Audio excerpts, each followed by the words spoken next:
Bueno, al lado de la de Salas. Ahora se quiere que cuente eso. Claro, había que llamarlo. Bueno, entonces Carlos Gamerno nació en Buenos Aires en 1962, es narrador, ensayista, traductor y guionista de cine. Licenciado en Letras por la Universidad de Buenos Aires, se desempeñó allí como docente hasta el 2002. Es uno de los mayores especialistas latinoamericanos en la obra de William Shakespeare y James Joyce. Sus títulos de ficción publicados incluyen las novelas Las Islas, El sueño del señor juez, El secreto y las voces, La aventura de los bustos de Eva, Un yuppie en la colina de Che Guevara y los cuentos del libro de los afectos raros. Ha publicado también El nacimiento de la literatura argentina y otros ensayos, Ulises o Ulises, claves de lectura y ficciones, entre otros Un mundo propio de Graham Greene, La mano del tenedor de Auden, Poesía y represión de Harold Bloom, Enrique VIII y Hamlet de Shakespeare. En 2007 fue Visiting Fellow en la Universidad de Cambridge y fue traducido en los talleres que dirige Amanda Hopkinson en la Universidad de East Anglia. Carlos, tienes la palabra. Juan José, muchas gracias. ¿Querés que lea tu biografía? Hice un epigrama. Bueno, buenas tardes, buenas noches, y gracias a todos por estar acá, gracias al Club de Traductores, a la Biblioteca y al Centro Cultural de España por esta invitación y esta serie de eventos en una fecha tan significativa como el aniversario de la primera traducción de Ulises al español y la aparición de la nueva traducción de Marcelo Zavaloy, que creo que es, como estamos haciendo, un momento importantísimo. Estuve a punto de intervenir en el debate que se generó en la mesa anterior, pero como sabía que me tocaba hablar de todos modos, lo dejé para que tuviera una palabra a otros. Para mí siempre esta cuestión de dónde Salas Subirats, dónde encontró el estilo, cómo llegó a ser el traductor de Ulises, siempre me pareció un misterio hasta que leí insisto con lo que se ha dicho, apasionante biografía y fruto de una exhaustiva investigación de Lucas Petersen, y un poco empecé a intuir al personaje y me acordé, esto es, digamos, la explicación que voy a dar, como la mayoría de las que doy, es literaria, es una fábula, tiene la verdad de la ficción más que quizás la verdad rigurosa de los hechos. Me acordé de ese ensayo tan hermoso de Borges, El enigma de Edward Fitzgerald, donde habla sobre el famoso Rubaiyat, poema, digamos, de tema árabe, de tema persa, pero escrito en inglés.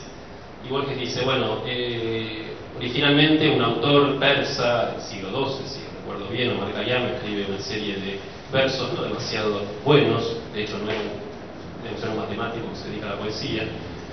Después Edward Fitzgerald, un poeta menor del siglo XIX, vierte eso al inglés, o más bien compone un poema en inglés usando esos textos persas como su material. Dice, de la conjunción de un matemático, astrónomo persa que condesciende a la poesía y un poeta menor inglés, surge un poeta extraordinario que no se parece a ninguno de los dos.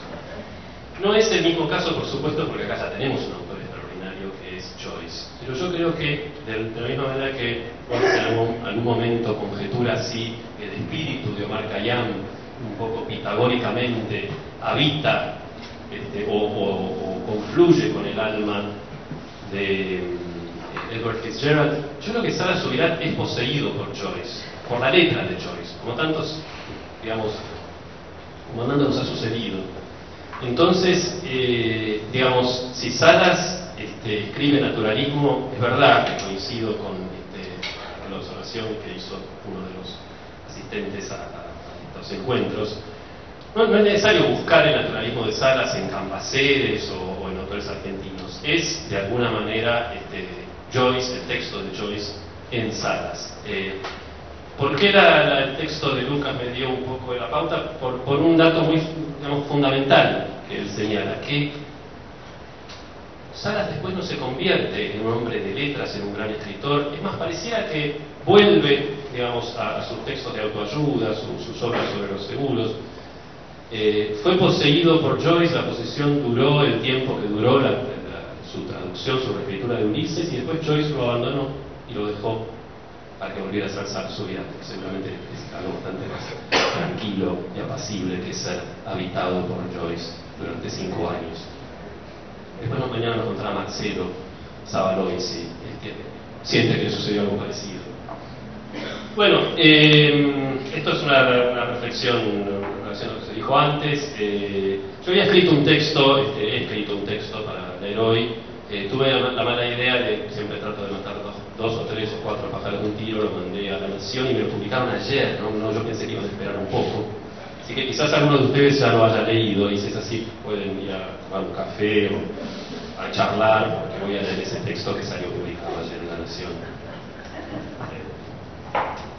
No tuve tiempo de escribir otro cuando me entregué.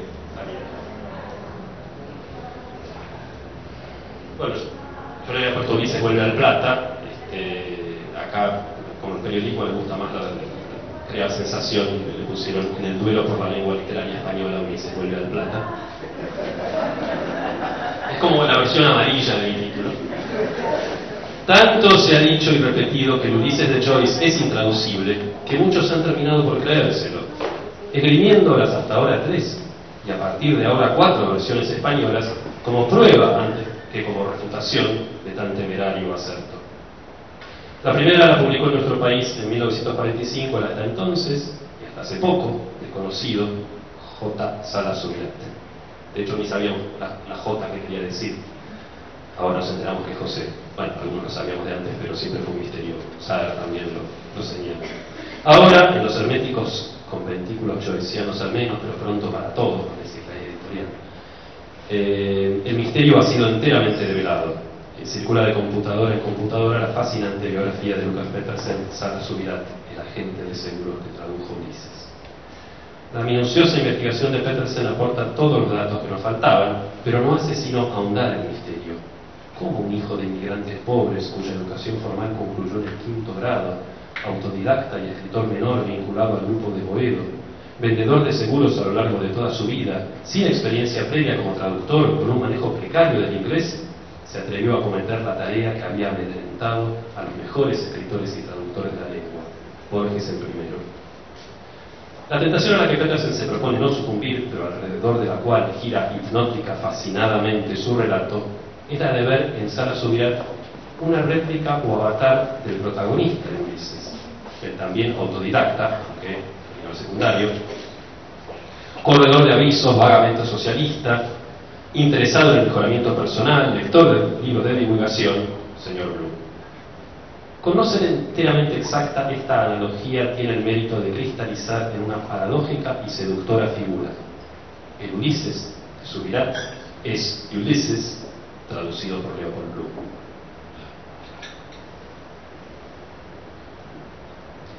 Alguna vez sugerí que la traducción de Salas es la que tiene más errores, pero también más aciertos. Baste citar un solo pasaje, aquel en el cual Odiseo desembarca finalmente en la querida tierra de Ítaca. Léase, Bloom vuelve a la cama, donde su Molly lo espera. Cito de la versión de Salas. Besó los redondeados, sazonados, amelonados cachetes de sus nalgas, deteniéndose en cada redondeado melonoso hemisferio, en su blanco surco profundo, con una oscura, prolongada, provocativa, meloneante osculación. ¿Qué importa que Joyce haya escrito amarillos melones en lugar de amelonados cachetes, o que su surco sea amarillo en lugar de blanco? La prosa de Salas late el ritmo de la de Joyce. Sus palabras resuman con el sabor y el olor del original. Pero en tantos, demasiados otros momentos, el texto se hunde bajo el peso de sus errores, y entre las erratas que sucesivas ediciones descuidadas fueron multiplicando con furor casi deliberado, ahogados que se vuelven abogados, impotentes que se vuelven imponentes, personas que no se han visto nunca preguntándose cuándo nos volveremos a ver, etcétera, etcétera. Es comprensible, además de sus limitaciones personales, Salas trabajó en una época en que el vastísimo aparato crítico accesible a cualquier joyciano actual estaba en un estado muy rudimentario. Navegaba a ciegas y sin instrumentos. Su traducción fue, valga la obviedad, una verdadera odisea. Es por eso reconfortante que en la nota editorial de la nueva traducción se honre la memoria de este pionero. Cito de la nota editorial de la versión de Marcelo Zabaroni. Considerando las circunstancias en las que fue hecha, la traducción de José Salas Subirán es una obra monumental. Esto contrasta con las injustas críticas que, por ejemplo, le hace Francisco García Tortosa. Influencias. Durante décadas, generaciones de escritores y lectores hispanohablantes accedieron a Ulises a través de la traducción de Salas. Gracias a él, Ulises tuvo una grandísima influencia en la cultura hispanoamericana, como ya se ha hablado hace un rato y muy bien. En España, en cambio, su versión no pesó tanto, en parte porque llegó tarde. La censura franquista, también nos habló Marita, imponía ridículas restricciones, tales como, recuerda Gonzalo Torrente Ballester, tomar el compromiso de no prestárselo a nadie, a quien quisiera adquirirlo. ¿Usted se lo va a prestar a alguien? Sí, no, entonces no se lo vendemos. ¿No? Y en parte, y esto también fue tema de la charla anterior y lo será de la mía, porque los lectores españoles no podían acostumbrarse a ella. Cito a Juan Goytisolo, que dijo en algún momento: en diversos pasajes de la obra quise adiestrar el oído a su escucha, pero el español bonaerense no me lo permitía. Leía el texto, mas no escuchaba su música. Esta dificultad resulta algo sorprendente cuando comparamos, por ejemplo, esta cristalina referencia a la reina Victoria de la versión de Salas.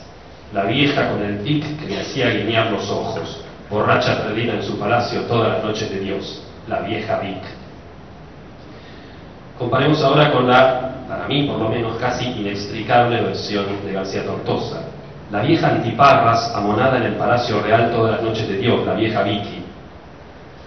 Pero ya se sabe, lo que los españoles hablan es la lengua, con mayúscula, así sin más, y todo el resto son incomprensibles dialectos. Por eso no le tembló la mano al traductor Eduardo Chamorro a la hora de enmendar para la edición de Planeta de 1996 el texto de Salas, aunque yo le creía saber y pensé que era más terrible la operación. La versión de Saer, entonces nuevamente vuelvo sobre lo que decía al principio, no corresponde a la verdad de los hechos, demostrado recién ahorita, pero sí tiene, por supuesto, la verdad de las leyendas, la verdad de la ficción, ¿no? Esta cuestión de la guerra, de alguna manera, por el texto de Ulises, se plantea más claramente si imaginamos una versión fatalmente desfigurada por este villano de Chamorro.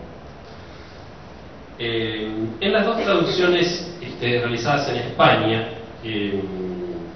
hay cierta, sobre todo en la de García Tortosa, prepotencia lingüística y prepotencia académica. Son dos temas que están conectados, aunque no son el mismo, en mi opinión. Algo que es llamativo en García Tortosa es una inexplicable preferencia por los términos más rebuscados de la lengua. Algo que por lo menos Borges definió alguna vez también, desde el Centro Cultural, no me va a invitar nunca más a un evento, como una superstición muy española, que es la de, por un lado, de escribir con todo el diccionario, siempre buscar un sinónimo recóndito cuando hay una palabra corriente, y también la de usar las palabras sopesando únicamente su significado y no considerando sus resonancias, ¿no? Algo que según Borges, Lugones practicaba porque lo había aprendido mal de estos escritores o algunos escritores españoles. Un par de ejemplos creo que van a aclarar lo que quiero decir. García Tortosa, por ejemplo, traduce evening, que es la palabra para la tarde del crepúsculo más habitual, menos marcada de la lengua inglesa, por lubricante. ¿Qué quiere decir tarde u ocaso? Pero a mí por lo menos me suena a marca de gel íntimo.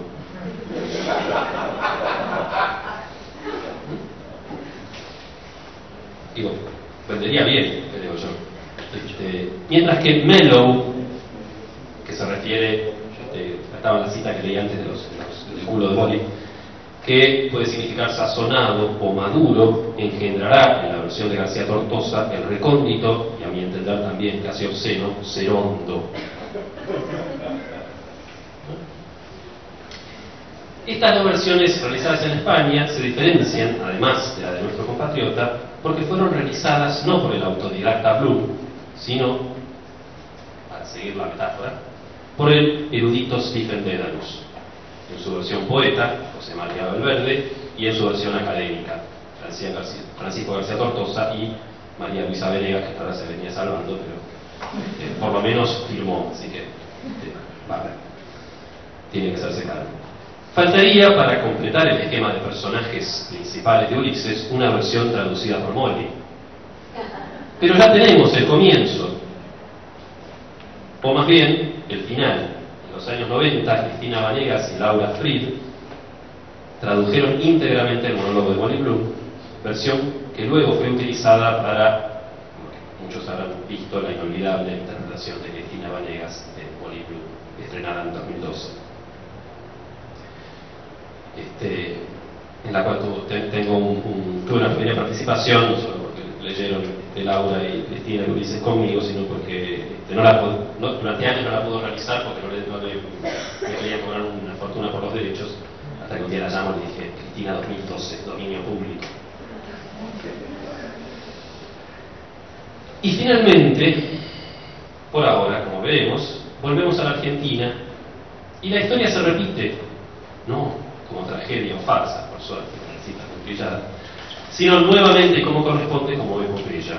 Marcelo Zavaloy, tenemos el orgullo de tenerlo entre nosotros, instalador de redes de datos, empleado en una agencia de viajes, sin experiencia previa en la traducción literaria, leyó, según nos cuenta Ulises por primera vez en 2005, corregime si me equivoco, y hacia 2007 empezó a traducir por puro gusto y para mejor entender el original un fragmento del capítulo 17. Este fue el comienzo de una empresa que lo absorbería por más de 8 años y que concluye con la notable versión que acaba de publicarse por el Cuenco de Plata. La historia se repite, pero con diferencias. Zavaloy se rodeó de un equipo de expertos, comenzando por su editor, recientemente fallecido Edgardo Russo, a los que se sumarían los especialistas Teresa Lijón, Ann Gatchett y Eugenio Conches, también presente aquí, en la traducción y revisión del texto y la redacción de las sumamente pertinentes notas explicativas. Se agrega al final una tabla comparativa entre las ediciones inglesas y una de las francesas consultadas, y una lista de personajes muy útil para el lector perdido en la selva joyciana. Desde todo punto de vista es una edición cuidada y confiable. Su publicación importa una satisfacción adicional en el duelo por ver quiénes son los dueños de Ulises español, que es un poco como decir de la lengua literaria española. Ahora estamos, a España y América, 2-2. Pero atención, se sabe que también en silencio y también por puro gusto, Rolando Costa Picasso ha emprendido y está terminando de pulir su propia versión, que quizás vea la luz en 2016, primicia absoluta de esa historia. En términos del duelo América-España, en 2 años damos vuelta al marcador, se viene el 3-2. En el plano local es otro duelo el que se anuncia. Entra al ruedo uno de los más experimentados traductores del inglés a nuestra lengua, un académico experto en las literaturas de lengua inglesa. Stephen Dedalus vuelve por sus fueros.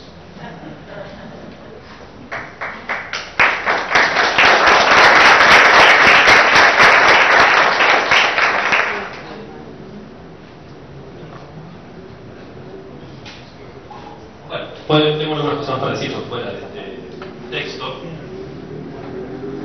Me parece que no es la única manera de ver a Ulises, pero sí es una manera interesante, apasionante para mí, de verlo no solo como un texto, sino como un campo de batalla textual. Porque lo fue desde un comienzo, todos, o que muchos de ustedes saben, se plantea en Ulises la lucha por la liberación de Irlanda, que Joyce veía como acabada o por lo menos detenida, paralizada, que es una palabra clave para definir a Irlanda en la obra de Joyce, después de la muerte de Parnell. gran líder de la lucha parlamentaria por la autonomía irlandesa en el siglo XIX.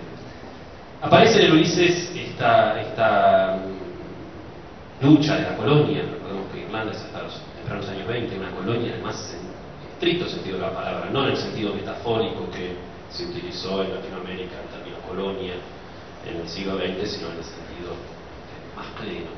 Aparece temáticamente cuando en el primer capítulo en inglés Haynes se queda en la torre y Stephen Dedalus, que es de alguna manera el poeta de Irlanda, el alma de Irlanda, es expulsado. Aparece de manera mucho más interesante como conflicto textual. El Ulises se propone y logra quitarle a los ingleses la relación natural, la relación imperial con la propia lengua. A partir de Ulises, el inglés que quiera escribir en inglés tiene que aprenderlo de los irlandeses, y el que no aprende, darwinianamente, sucumbe. Virginia Woolf, una de las primeras escritoras en entenderlo. Si leemos sus dos novelas primeras que escribe antes de leer a Joyce, son convencionales, son novelas decimonónicas de alguna manera que hoy solo los especialistas. Jacob's Room y Mrs. Dalloway aparecen cuando Virginia Woolf lee a Joyce, y aunque le da mucha bronca lo que lee, entiende. Aparece en el capítulo 14 cuando Joyce recrea la historia de la literatura en lengua inglesa como una larga marcha que confluye en la literatura y culmina en la literatura irlandesa, es decir, en el mismo. Es decir, lejos de este intento que muchas veces se hace desde Inglaterra de incluir los mejores escritores irlandeses, Oscar Wilde, Bernard Shaw, el propio Joyce, Yeats, como parte de la literatura inglesa, Joyce incluye la literatura inglesa como parte de la literatura irlandesa, y el plano simbólico al menos invierte la relación de poder, la relación colonial. ¿Qué pasa cuando pasamos entonces esto a España? Y no puede pasar nada, porque salvo en las lenguas, sí, por supuesto, digamos como el catalán o el vasco, pero si no en el español mismo, no existe este conflicto, o no puede por lo menos plantearse de la misma manera. Sí, por supuesto, se plantea, lo quiera el traductor o no, sea consciente de esto o no, en la literatura latinoamericana, en una traducción latinoamericana. En esto creo que quiero decir algo que es bastante obvio, que la disputa no se da, digamos, para simplificar, entre España y América,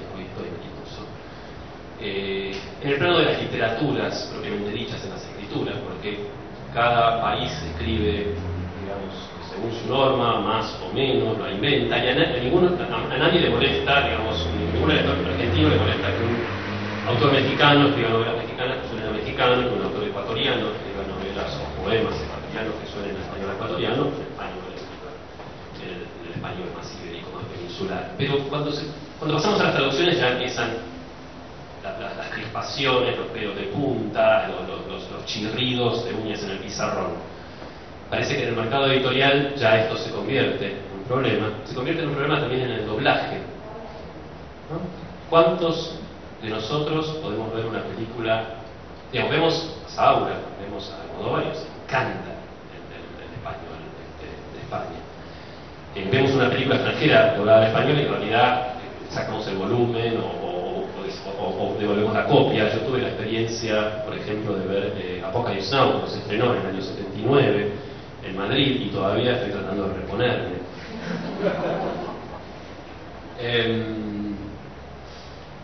Esta nueva relectura que he leído por partes, todavía no he leído completo, el Ulises de Savaloy, que lo haré el año que viene, porque no voy a, con todo el dolor del alma, voy a decirle adiós a Tesubiela por lo menos por un año, dar el curso con la nueva versión, que me parece mucho más ajustada, más precisa, y no tiene los errores a veces garrafales de Tesubiela. Pero bueno, volviendo sobre Ulises, volviendo sobre el tema de traducciones, estoy empezando a pensar, estoy empezando a temer que un Ulises traducido en América, un Ulises traducido en España, ya se están volviendo, a pesar de el excelente trabajo de Eduardo Lago aquí presente, del Íncubo del Imposible, inconmensurables, pertenecen ya casi a dos lenguas distintas. No porque no sean comprensibles. Obviamente que nos entendemos perfectamente, salvo alguna palabrita, español de España y los españoles el nuestro, pero yo creo que habría que incorporar una nueva noción, no sé cómo lo definirán los lingüistas, que no es ya la mutua comprensibilidad, sino la mutua tolerabilidad. Esto que dice Goytisolo, que no perfectamente podía entender el Ulises de Subirats, pero no podía escuchar la música. A mí me pasa con el de García Tortosa, también por motivos, digamos, particulares a esa traducción. He sabido que, así como, digamos, lo que hizo Chamorro con el Ulises, y hacen muchas editoriales españolas sin declararlo, por lo menos esa edición en la virtud de poner las cartas sobre la mesa, también algunas editoriales argentinas ahora las traducciones que vienen de España las modifican, las adaptan, ¿no? Así que me parece que es interesante porque sobre algún soporte textual hay que pensar esta cuestión, pensarlo sobre Ulises. Ahora que tenemos 4 traducciones, ahora que quizás el año que viene tengamos 5 traducciones, teniendo en cuenta que Ulises es un texto que explora de alguna manera lo que parecen ser todas las posibilidades que se pueden dar dentro de un determinado estado de lengua, me parece interesante que es pensar, digamos, un terreno, usarlo, como terreno para pensar qué está pasando con el español en este momento. El otro terreno de disputa, pero ya más interno a una lengua, a una determinada zona lingüística o dialectal, es el que se plantea entre una norma culta hiperliteraria y una norma más cercana al lenguaje hablado o más mezclada, que es lo que planteaba y plantea de manera muy interesante Lucas en su biografía de Salas. Hay una cita de Saer que muchos de ustedes conocerán, donde habla justamente de esto, donde defiende, cuando cuenta un encuentro con Borges, y Borges dice, cuenta esta anécdota que se estaban hace un año reuniendo a los mejores anglicistas, escritores de la lengua, como paso previo a empezar a traducir el Ulises, y de repente aparece uno y dice, acá está, ya lo tradujo un tal Salas Subirats. Y Borges concluye la anécdota diciendo que era una traducción malísima, y ahí, en su texto, Saer dice que un joven se levantó y le replicó que quizá que eso podía ser, pero que entonces Salas era el mejor escritor de la lengua. Y como no lo nombra al joven, uno sospecha que no fue Saer mismo, que así le replicó a Borges. Por ahí no le dijo nada, pero de nuevo es la verdad de la ficción, que siempre es mucho más interesante que la verdad de los hechos. Dice en este texto Saer: el Ulises de J. Salas Subirats aparecía todo el tiempo en las conversaciones y sus inagotables hallazgos verbales se intercalaban en ellas sin necesidad de ser aclaradas. Toda persona con veleidades de narrador que andaba entre los 18 y los 30 años en Santa Fe, Paraná, Rosario y Buenos Aires los conocía de memoria y los citaba. Muchos escritores de la generación del 50 o del 60 aprendieron varios de sus recursos y de sus técnicas narrativas en esa traducción. La razón es muy simple. El río turbulento de la prosa joyceana, al ser traducido al castellano por un hombre de Buenos Aires, arrastraba consigo la materia viviente del habla que ningún otro autor, aparte quizás de Roberto Arlt, había sido capaz de utilizar con tanta inventiva, exactitud y libertad. La lección de ese trabajo es clarísima. La lengua de todos los días era la fuente de energía que fecundaba la más universal de las literaturas. Y en esta misma línea, cito, si Lucas me permite, de su trabajo. Lucas, ¿puedo? Adelante. Dice Lucas Petersen: si Borges pretende fundar, él lo comentó, pero digamos, me gusta cómo está redactado el texto. Si Borges pretende fundar la literatura argentina sobre el reconocimiento y la producción de un tono propio que solo pueden realizar los poseedores tradicionales del idioma, el Ulises de Salas Subirats es su completa antítesis. Por eso, paradójicamente, su Ulises modula un tono propiamente argentino, pero desde ya no en el sentido que Borges quería. Es el tono de la lengua amalgamada de la inmigración, con su relación difícil, no solo con la norma peninsular, sino también con la lengua del país. O sea que Lucas señala acá, y estoy completamente de acuerdo, dos ejes de conflicto: el español rioplatense y el peninsular, o el español americano y el peninsular por un lado, y dentro del español rioplatense, la lengua literaria culta, el español letrado, y esta lengua más vinculada, digamos, a la oralidad, a la mezcla, a lo que, bueno, por lo menos desde la lectura de Biblia, consideramos que es el lugar que ocupa Art en el sistema literario argentino. La traducción de Savaloy es un paso adelante, digamos, creo que todavía mantiene mucho de la tradición de Saer, de Salas. Lo que pasa es que Saer se identifica con Salas hasta el punto de hacerme confundir a mí, de la traducción de Salas, pero también es una traducción de Ulises.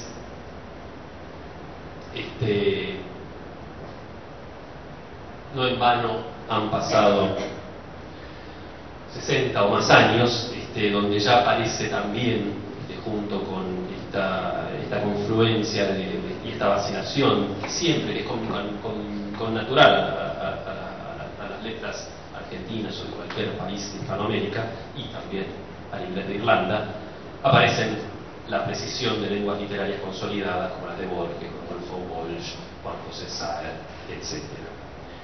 Queda entonces para dentro de poco, espero, ver qué pasa cuando justamente un traductor literario, un experto en la obra de Joyce, alguien que realizó entre tantos trabajos la edición crítica de la obra de Borges, refiero por supuesto a Rolando Costa Picasso, haga su Ulises, que sea un experto en la obra de Joyce, en la literatura inglesa norteamericana, que sea un académico riguroso, en principio no prueba nada, porque García Tortosa, que todas esas cosas, hizo una traducción, a mi entender, bastante inmamable.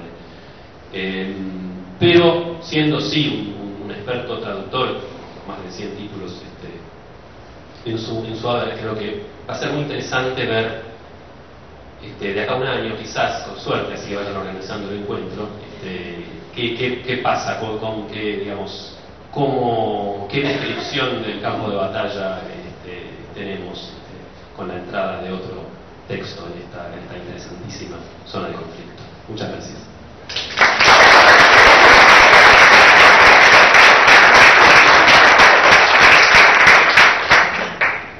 Carlos hizo un muy buen cálculo de los tiempos, y bueno, ahora tenemos la suerte de poder hacerle preguntas relacionadas con lo que nos ha comentado o con su tarea de traductor y experto en Joyce. Yo. Sí, por favor. Sí. Muchas gracias, Fernando. Disculpa, un segundo. No, micrófono. Allá.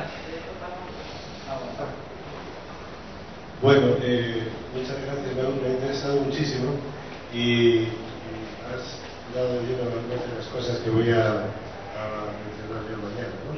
Pero ahora algunas pinceladas, porque lo que más me interesa de todo es que haya una discusión fructífera.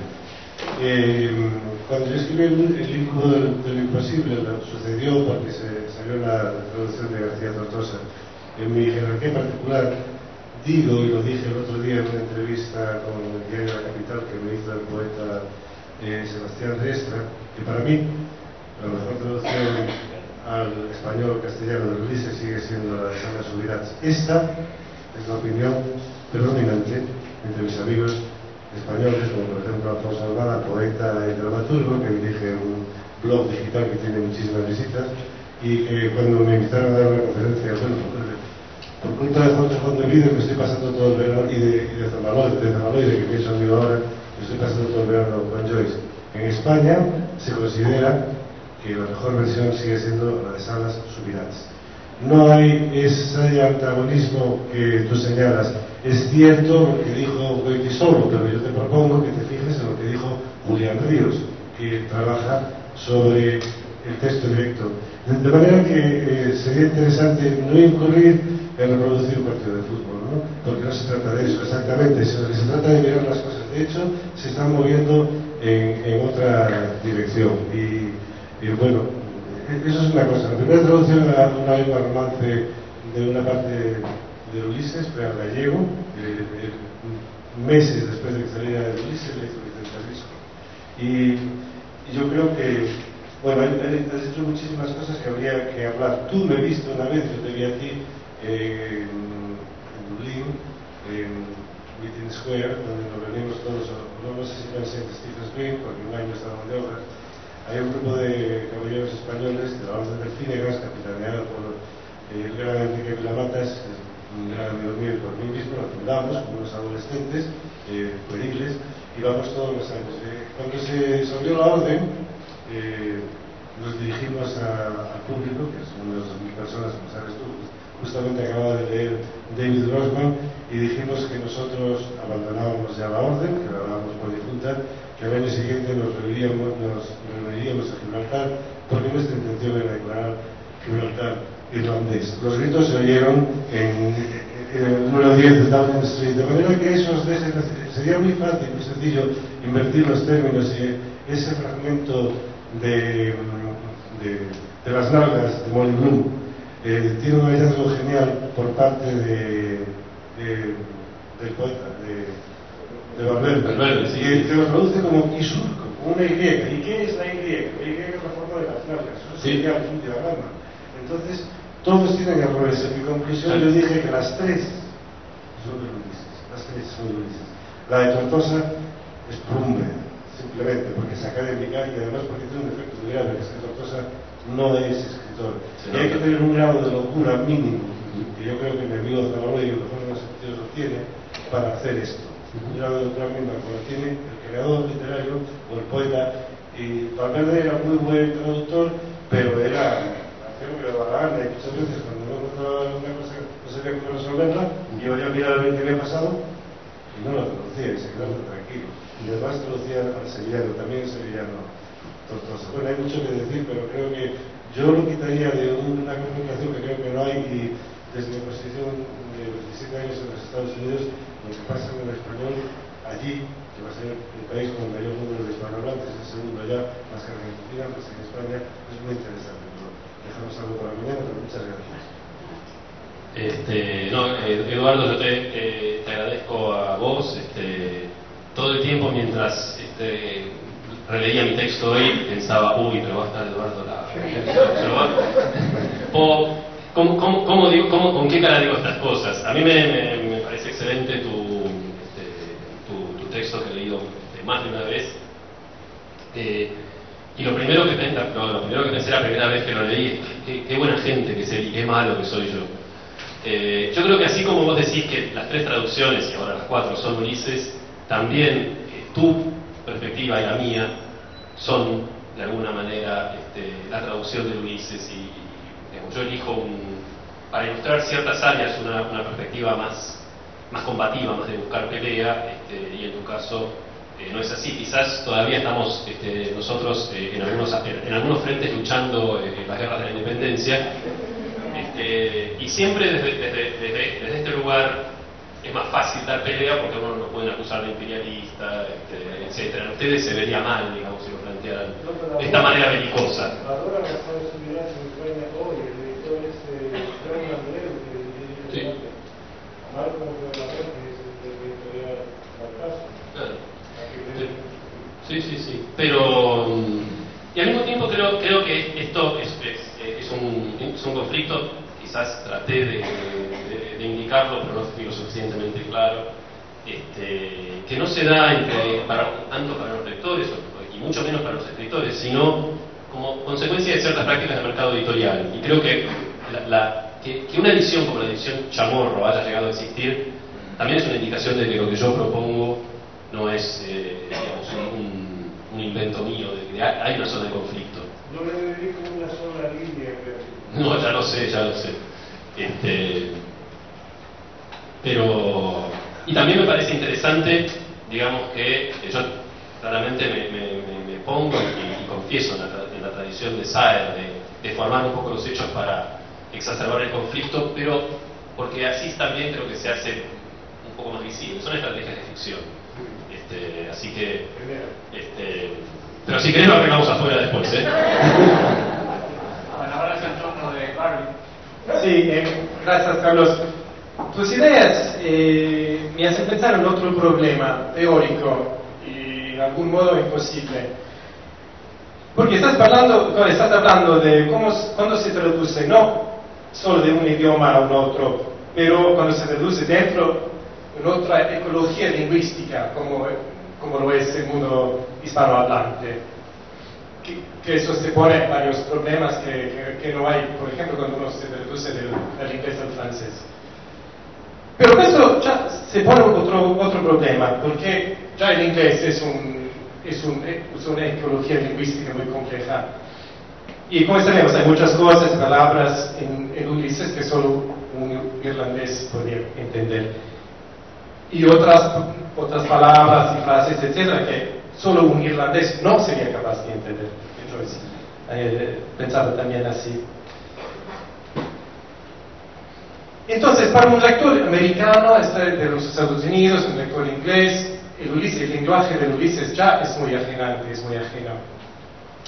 ¿Cuál es el lector del Ulises que Joyce se imaginaba en el original? Porque me pregunto esto, se fue un lector irlandés, porque la novela fue leída un poco en Irlanda, pero tampoco pienso que la experiencia de no entender las referencias, de no entender algunas palabras, hace parte de la experiencia de la lectura de la novela para muchos lectores.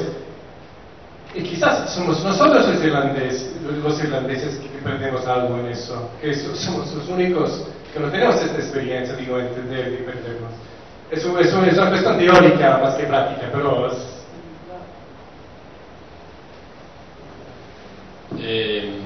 sí, por supuesto, digamos, Barry, de lo que sucede en inglés sabes mucho más vos que yo, así que espero que nos lo cuentes mañana.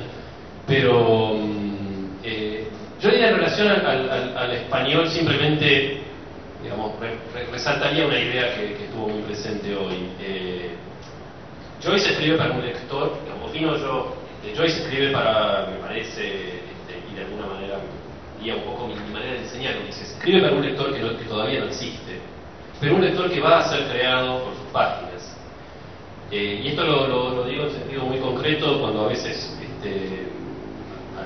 mis alumnos, digamos, en cursos de lectura de Ulises justamente, sobre todo, digo, noto que a veces le cuesta más a algunos lectores muy experimentados en la literatura que a los menos, porque ofende su narcisismo, su sensación de yo puedo completar texto, ¿no? Mientras que el lector a veces menos avesado se acerca con mayor humildad al texto. Dice, pero Joyce, ¿qué le pasa? ¿Despreciaba al lector? ¿No le importa que el lector entienda? Y no, Joyce respeta tanto a sus lectores que escribe no para lo que son, sino para lo que pueden llegar a ser. Confía en que todos nosotros podemos llegar a ser mejores lectores, a transformarnos leyendo Ulises. Y un poco la misma idea es la que traté de aplicar, no sé si quedó claro, al enigma de Sara Sobirat, para aprovechar el título de Borges. Yo creo que Joyce también crea a sus traductores, y que en ese sentido quizás un traductor sin una enorme experiencia previa traduciendo puede llegar a ser un mejor traductor de Ulises que un traductor experimentado. De nuevo, volveremos a hablar de esto el año que viene, porque también las ideas son lindas, pero a veces cuando las bajamos a la realidad hacen agua por todos lados, como recién me acaba de señalar Eduardo con las mías, pero bueno, creo que un poco el Ulises, para cerrar con una tercera instancia, también crea la lengua a la que va a ser traducido. No me voy a poner a citar ahora a Walter Benjamin, pero es un ejemplo claro de una obra que ningún estado de lengua como está puede acomodar. Esto justamente te decíamos hace un rato, bueno, ¿dónde aprende Salas su naturalismo? Seguramente ni en Solá ni en Cambaceres, lo aprende en Joyce, porque, digamos, y lo aprende modificando el español, creando un español nuevo. De nuevo, para lo cual su vacilación con respecto a lo que era buen español, español correcto, español peninsular, español rioplatense, paradójicamente ayuda. No sé si Barney... No, pero mi pregunta es el lector ideal de una revisión de Ulises en español argentino. No es un lector español, un lector de Madrid. Eso recrea la experiencia de un lector inglés-americano que lee Ulises. Es un idioma que reconoce, pero también es extranjero, local, no diciendo por eso. Vos estás sugiriendo que acá en Argentina tenemos que hablar las versiones españolas y que en España tienen que hablar las versiones argentinas. La segunda, primero no sé. Me gusta la idea, estás doblando la apuesta. La tengo que pensar, pero me parece especialmente atractivo. Habría tiempo para, bueno, iba a decir para 3 preguntas muy breves más. Y las respuestas deben ser breves también, ¿no? Las respuestas también deben ser breves. Yo no entendí una cosa, pero puede dar algo interesante. Vos hablas de un lector ideal para Joyce, o sea, que él puede haber tenido en mente, o quién sería, en términos generales, un lector ideal de Joyce. Para Joyce, en la concepción del aula, Mi respuesta es la reflexión. Hay un caso muy característico en Argentina, que es el público del director sueco de cine Bergman, que ha tenido en el público argentino un público ideal, realmente que captó su obra con una profundidad y una claridad que a niveles de cantidad de gente tardó mucho más en darse, te diría que hasta en la propia Suecia, de donde era él. Y yo, digamos, cierto, con cierta, no sé qué, con cierta arrogancia nacional, yo no descartaría que el público argentino fuera, independientemente del interés de Joyce, que seguro no ha sido el público argentino, yo no sé si el público argentino no figura por ahí como público ideal, por lo menos en sus traducciones.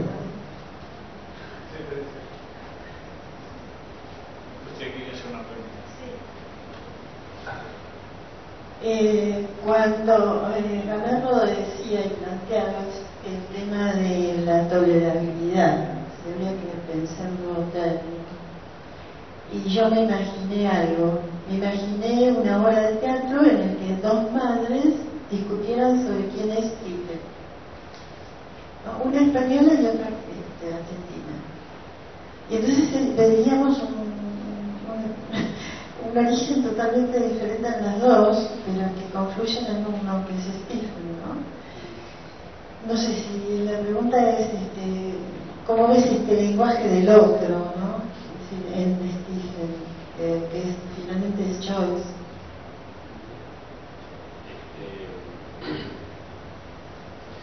Sí, no sé si con esto contesto tu pregunta, pero digamos, hay algo que pertenece al orden de la fatalidad, digamos. En cualquier país de América crecemos y somos educados, ya sea organizados o como lectores, con al menos 2 normas, la local y la del español peninsular. Ejemplo, yo aprendí a conjugar verbos con el tú y con el vosotros, y no aparecía el vos, la conjugación escolar. No sé si eso ha cambiado, ¿no? Mientras que esto en España no se da. Y en ese sentido, digamos, la situación de cualquier país de América corresponde a grandes rasgos, en una analogía, digamos, muy general, pero muy arraigada con la situación de cualquier inglés periférico como el de Irlanda. Entonces, no quisiera, digamos, tampoco que se entienda que algunas de las observaciones que hice fueran porque, digamos, acá traducimos mejor o somos más abiertos, sino simplemente porque se da un conflicto lingüístico que es inherente a nuestra constitución como sujetos hablantes, que no se da de la misma manera. Bueno, la última. Perdón, tengo una cosita que agregar ahí. Me parece que ahí es donde se empieza a arrimar el bochín. ¿Qué quiero decir con esto? Y El error probablemente está en pensar que la prosodia del castellano es única, cuando en realidad tiene distintas variedades. Más allá de que haya buenas o malas traducciones en uno y otro lado del Atlántico, está también el problema de que a veces lo que entra bien por el oído en una parte no entra bien por el oído en la otra.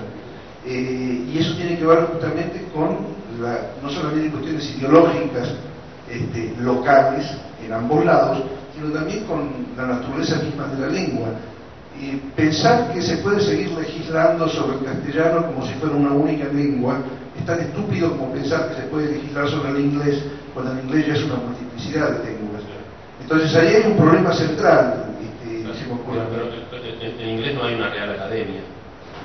Tienen suerte. Digamos, pero después, digamos, también hay que pensar cuando a veces lo que podría ver, digamos, con una actitud un poco autosuficiente, lo que podría darse como cortesía, por ahí meramente vacilación o inseguridad. Nosotros, en las dos traducciones de Ulises realizadas en Argentina hasta ahora, no se recurre al vocero, se recurre al tú. Pero eso, digamos, es algo que estamos acostumbrados a hacer.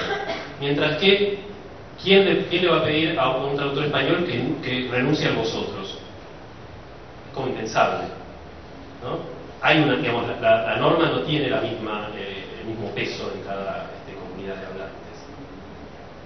Nosotros tenemos ciertas zonas de vacilación que a veces pueden ser productivas, en esto decir, bueno, está bien, sí, como uno traduce para todo el mundo de habla hispana y el tú es como un poco, digamos, aceptado. Incluso también pasaría, y ha pasado, que si un argentino traduce al vos para lectores argentinos, los lectores argentinos lo rechazan, ¿no?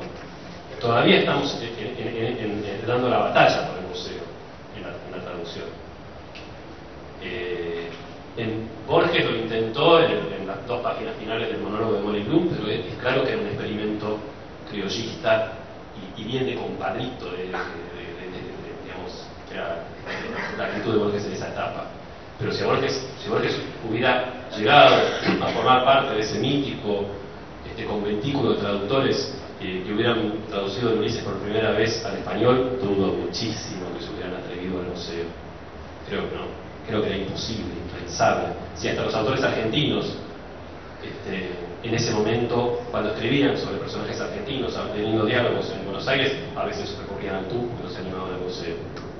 Me dijeron que tenía que ser inflexible con el tiempo. Así que lamentablemente ponemos aquí punto final. Carlos, muchas gracias por...